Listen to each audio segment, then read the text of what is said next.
police और अबकारी विभाग लाख पर्वत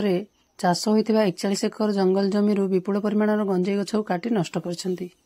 जिला अबकारी विभाग सूत्र आज संध्या 6:45 समय मिलता सूचना अनुसार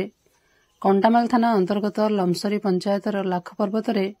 बेआईन भाव में गंजेई चाष होता 41 एकर जंगल जमी आज सका 11 आरंभ कर अपराह 4:30 पर्यंत मनमुंडा अबकारी पुलिस जंगल विभाग कंटामाल थाना पुलिस और एपीआर फोर्स मिलित भाव में चढ़ाऊ कर चढ़ाऊ समय 41 एकर जंगल जमी बेआईन भाव में चाष होता 61,500 गंजेई गछ को मूलरू कटर माध्यम काटी घटनास्थल में निआं लगाई नष्ट कर